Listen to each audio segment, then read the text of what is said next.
Hello! Welcome back to Delta V, the world's first survival 3D platformer. I don't actually know that that's true, but I looked it up and I couldn't find anything else, so I'm just gonna give myself that title. Anyways, last episode I showed you guys the basic 3D platforming mechanics, but it was distinctly missing the other half of that world's first description. So let's talk about survival. Humans need food and water to survive, and the player in this game is a human, so I've added those as mechanics in the game, like pretty much every other survival game has.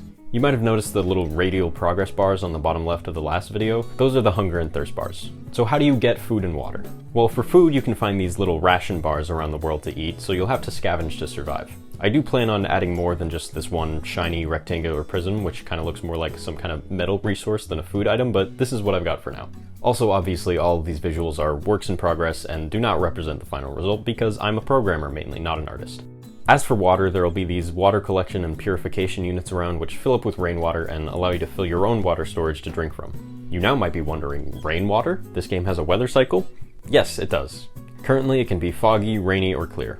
Right now, these are pretty much just entirely for visual flair, aside from the rain filling up the water reserves, but I do plan to have the rest of them actually affect other systems in the game, especially because of how much effort it took to get this working cleanly and being compatible with save data. Don't worry though, it won't be anything stupid like Breath of the Wild raining equals you can't climb, aka do one of the most important things to do in the game anymore. There's also a day and night cycle, which is something that's surprisingly difficult to get right. Not so much in a technical sense, but visually. You'd think that making the game night is easy as just turning off the sun, but if that's what we do, it looks boring, and it's way too dark to actually see anything. In a lot of games, darkness or nighttime is used as a way to make things more challenging, which can work in some games, but in a platformer, it's hard to make that work well unless you're specifically designing with darkness in mind. And since day and night is a cycle, and I can't control where the player is when it's night, I'm prioritizing making night look good over making it functionally relevant to gameplay somehow. For an example of what I don't want, we can look at Ark Survival Evolved. We can see that it's way too dark, basically impossible to see anything, even with a torch. Which does make moving around at nighttime more dangerous and challenging, but not in a way that allows for interesting counterplay. And again, it doesn't look good at all, it's just dark. A game that's more like what we want in terms of nighttime environment visuals is Harry Potter Hogwarts Legacy. I haven't actually played this game, but as you can see from these screenshots, it actually looks pretty nice. It's dark, but you can still see plenty of details, and there's a deep blue ambient light coming from the sky, which makes the warmer lights stand out more. It just looks nicer. Someone playing this game isn't going to be annoyed or feel inconvenienced by the fact that it's night, unlike in Ark.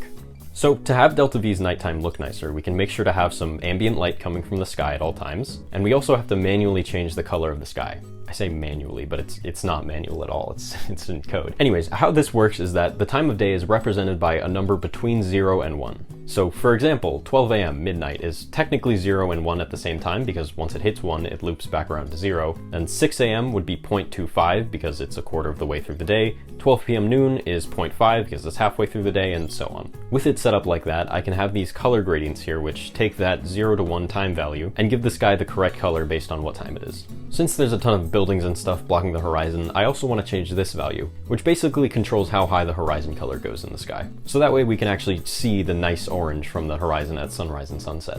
One last detail with this has to do with fog. Technically, there's two types of fog that I'm using here. One is this volumetric fog, which is complicated, and a lot of math and graphics programming stuff, which I don't totally understand, and I'm just using it as the dev plane here. The other is this much less complicated distance fog, which just gets denser as it gets further from the camera. The upside of the distance fog, like I said, is that it's simpler, but the main downside is that it doesn't interact with light like the volumetric fog does, so it'll always stay the same color. Which means that when it's dark, far away objects will have this weird, seemingly glowing white fog around them. We can fix that by just doing the same thing we did with the sky, changing the color based on what time it is. I could still get it to look a little nicer by adding stars and clouds or an actual nice skybox or something, but for now this is fine. One more non-survival related thing I added has to do with wall jumps. I noticed it was really hard to control and that wall jumping overall just felt imprecise. So I made it so that for a fifth of a second after you touch a wall, you won't slide down it. That sounds like a really short amount of time, but it actually helps a ton with the issue. Since wall jumps typically happen pretty fast after you touch a wall, if you're getting on a wall and then immediately jumping off, it doesn't feel like you should slide down it at all, unless you linger there for a second. And then I figured out how color lookup tables work and got distracted and spent like an hour making a bunch of different levels of posterization and a sepia filter and inverted colors and whatever this is. None of this has any reason to be in the game or in this video, I really just got distracted. So that's all I've got to show you for today. Thank you for watching, like and subscribe if you want to see more, and stay tuned for next week.